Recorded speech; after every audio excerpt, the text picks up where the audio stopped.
माँ भैरवलक्ष्मी की सुशीला पर कृपा की कथा। एक बड़े नगर में साधारण मोहल्ले में लाखों लोगों के बीच एक सुखी गृहस्थी परिवार था। पति रामलाल एक कारखाने में ईमानदार कर्मचारी था। उसे इतना वेतन मिल जाता था कि वह अपनी पत्नी तथा बच्चों के साथ सुख से दिन गुजार रहा था। उसकी पत्नी सुशीला भी धार्मिक और अच्छे स्वभाव की महिला थी। घर गृहस्थी के कामों को वह अपने आप मेहनत व सफाई से स्वयं करती, घर भी साफ सुथरा रखती और बच्चों का भी भली भांति पालन पोषण करती थी। अपने घर का काम काज निपटाकर सुशीला प्रतिदिन श्री लक्ष्मी नारायण जी के मंदिर में जाती। मंदिर बहुत बड़ा था, जिसमें हजारों व्यक्ति प्रतिदिन दर्शन में पूजा करने आते थे। सुशीला भी वहां पर भजन कीर्तन में, मूर्तियों के श्रृंगार करने में, मंदिर में और किसी भी तरह काम में उसमें बड़े उत्साह के साथ हिस्सा लेती थी, जिससे वहां पर आने वाले स्त्री पुरुष उसे जानते थे। सुशीला नियमित मंदिर जाने वाली और इतने अच्छे स्वभाव की थी कि जिस दिन वह मंदिर न पहुंचती तो सब लोग उसके आने का कारण पूछे बिना न रहते। मंदिर की सेवा तथा बच्चों की जरूरत को देखते हुए सुशीला ने सिलाई कढ़ाई करके भी कुछ आमदनी कर ली थी। उसकी बड़ी इच्छा थी कि वह धीरे धीरे अपनी आय से धन इकट्ठा करके एक छोटा सा मकान बनवा ले, परंतु कई बार मनुष्य जो चाहता है भाग्य उसके विपरीत चलता है। हुआ यह कि सुशीला के पति ने जब यह देखा कि उसकी पत्नी की आमदनी से घर चलने लगा है, तो वह जल्दी रुपया इकट्ठा करने के उद्देश्य से लॉटरी, सट्टा, जुआ आदि के कामों में आकर्षित हो गया। इन बुरे कामों से लगने से उसकी अपनी तनख्वाह और पूंजी भी समाप्त होती चली गई। एक दिन ऐसा आ गया कि उसकी इस बुरी लत से सब की सब आमदनी भी नष्ट हो जाती और वह कर्ज के बोझ तले दब गया। उधर सुशीला दुखी मन से दिन रात भगवान से यही प्रार्थना करती कि उसके पति को बुरे कामों से हटाओ, इसकी बुद्धि इतनी ठीक करो, फिर से इतना साधन दो कि मैं पति और छोटे बच्चों का पालन कर सकूं। इस असहाय दुख में सुशीला प्रभु भक्ति में ज़्यादा से ज़्यादा समय बिताने लगी। अचानक एक दोपहर उसके घर पर किसी ने दस्तक दी। सुशीला सोचने पड़ गई कि मुझ जैसे गरीब के घर इस वक्त कौन आया होगा। फिर भी उसने उठकर द्वार खोला तो सामने एक माँझी खड़ी थी। वे बड़ी उम्र की लगती थी और उनके मुख पर कमंडल का तेज था। उनको देखते ही सुशीला के मन में शांति का अनुभव हुआ। सुशीला आदर से माँझी को अंदर ले आई। सकुचाते हुए उन्हें एक टूटे हुए मोड़े पर बैठाया। माँझी ने पूछा, क्यों सुशीला, मुझे पहचाना नहीं? सुशीला ने माँझी से कहा कि उसने पहचाना तो नहीं, लेकिन शायद मैं बहुत दिनों से जिसे मिलना चाहती थी वह आप ही हैं। बहुत शांति मिली है आपको देखकर। माँझी ने मुस्कुराकर बताया, हर शुक्रवार को लक्ष्मी जी के मंदिर में भजन कीर्तन में तुम मुझे मिला करती थी और बड़े अच्छे स्वर में तुम भजन गाती थी। बहुत दिन से मंदिर में तुम्हें देखा नहीं, इसलिए देखने चली आई कि कहीं तुम बीमार तो न हो गई। माँझी के प्रेम भरे शब्दों से सुशीला का हृदय पिघल गया और वह बिलक बिलक कर रोने लगी। माँझी ने उसकी पीठ पर हाथ फेरा और कहा कि सुख और दुख तो धूप और छाँव की तरह होते हैं। धैर्य रखो बेटी, कर्म की गति न्यारी होती है।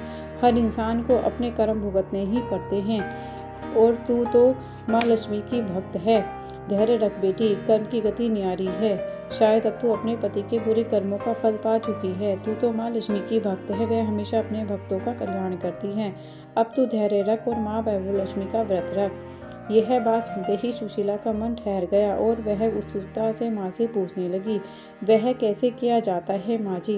बेटी, व्रत तो बहुत सीधा साधा है, परंतु कई लोग इसे सही ढंग से नहीं करते, जिसे फल नहीं मिलता। सच्ची बात तो यह है कि माँ भैरवलक्ष्मी की और गहनों की श्री यंत्र के सामने रखकर शुद्ध मन से पूजा करनी चाहिए। किसी भी शुक्रवार से इस व्रत को करने का संकल्प करो। जितने शुक्रवार 7, 11 या 21 करने हो वह जरूर करो। व्रत के दिन किसी की निंदा न करें। प्रातः उठकर नहा धोकर साफ कपड़े पहनकर पूजा की चौकी पर लाल कपड़ा बिछाएं। इसके बाद श्रीयंत्र का चित्र या तांबे का श्रीयंत्र लगाकर इस पर सजाएं और उसे कुमकुम का टीका लगाकर उसके समक्ष फूल रखकर माँ भैरवलक्ष्मी तेरी सदा ही जय का उच्चारण करते हुए नमन करें। हो सके तो लाल रंग का ही फूल चढ़ाएं। कपड़े पर थोड़ी से चावल की ढेरी करें। चावलों के पास ही एक पात्र में जल और उसके ऊपर कटोरी रखें। कटोरी में एक सोना या चांदी का गहना रख दें या नकद रुपयों का सिक्का रखें। इसके बाद घी का दीपक जलाकर धूप अगरबत्ती बताशा फूल से पूजा करें। कटोरी में रखे गहनों को हल्दी कुमकुम का टीका लगाएं। कोई मीठी चीज़ लगाकर उसका प्रसाद रखें। न हो सके तो गुड़ रखें।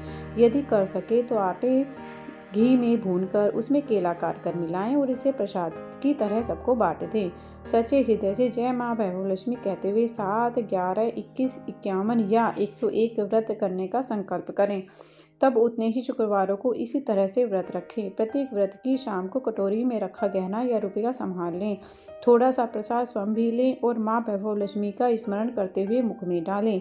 कलश या पात्र के जल को तुलसी की क्यारी में अथवा पौधों में डालकर चावलों को पक्षियों के लिए डालें। यदि तब पक्षियों का समय न रहे तो अगले दिन सुबह डाल दें। इस प्रकार माँ जी ने बताया कि इस विधान से जो भी नारी व्रत करेगी उसका घर मालामाल हो जाएगा। यदि नारी को आभूषणों से प्रेम ज़्यादा है तो वह पूजा के समय आदि शंकराचार्य जी का कनक धारक स्तोत्र का भी पाठ कर ले। लेकिन यह एक गुप्त तरीका है जो केवल श्रद्धा रखने वाले को ही बताती हूँ। और तू तो लक्ष्मी नारायण की भक्ति है, तू इस व्रत को कर। 1-2 व्रत में देख तेरे दिन फिर जाएंगे और तू सब प्रकार से सुखी हो जाएगी। जितने शुक्रवारों की तू मन्नत करेगी उनमें से अंतिम शुक्रवार को मीठा भोजन जैसे खीर बनाकर 7 लड़कियों को खिलाना और उन्हें भी कुमकुम का टीका लगाकर यह व्रत करने की विधि बताकर व्रत रखने के लिए प्रेरणा देना। चूँकि अब यह सब वैभव लक्ष्मी व्रत कथा में पुस्तक रूप में मिलता है, अतः सबको एक एक पुस्तक भेंट में देना उचित है कि वह स्वयं पढ़कर पूरा ढंग समझ लें और भूल न रहे।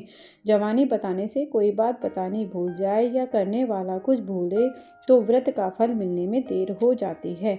तब माँ जी से वैभव लक्ष्मी व्रत की सब बात समझकर सुशीला ने शुक्रवारों को व्रत किया और 7 शुक्रवार करने का संकल्प लिया। तीसरा शुक्रवार आते ही उसका पति रोजाना से जल्दी घर आया और उदास बैठ गया। उसने कहा कि अब वह लॉटरी जुआ सट्टा कुछ न करेगा और आगे से वह भी माँ वैभव लक्ष्मी का व्रत करेगा। चौथे शुक्रवार से वह भी व्रती रहा। दोनों ने बताई हुई रीति से सब पूजन इत्यादि किया। तब से रामलाल का मन भी पुनः नौकरी में लगने लगा। उसकी मेहनत व निष्ठा देखकर मालिक ने वेतन बढ़ाकर दुगुना कर दिया। सुशीला को यह सुनकर बड़ा आनंद हुआ और मन ही मन वह माँ वैभव लक्ष्मी की अपार कृपा का आभार मानने लगी। 7वें शुक्रवार को सुशीला ने उद्यापन किया और व्रत के प्रचार के लिए पुस्तकें बांटी। धीरे धीरे उसे सिलाई के पैसे भी अधिक देकर लोग काम देने आने लगे। उसका पति भी सुधर कर दोबारा मन से काम में लग गया। इससे वह पुनः सुखी हो गई। बच्चों को उसने बड़े स्कूलों में डलवा दिया। सबके नए नए कपड़े बने। अपने लिए वह सोने के नए नए गहने लाने लगी। इस तरह से माँ वैभव लक्ष्मी के व्रत के प्रभाव से वह नगर में प्रतिष्ठित सेठ सेठानी बन गए। तब सुशीला प्रतिदिन वर्ष 21 शुक्रवारों तक इस व्रत का पालन करती। उसे देखकर मोहल्ले की दूसरी स्त्रियां भी वैभव लक्ष्मी की महिमा देखकर विधि पूर्वक व्रत करने लगी। हे माँ वैभव लक्ष्मी, आप जिस तरह सुशीला पर प्रसन्न हुई उस वैसे ही सबको सुखी करना, धन देना, वैभव देना, ऐश्वर्य देना। जय धनलक्ष्मी माँ, जय वैभव लक्ष्मी माँ, सबका कल्याण करना माँ।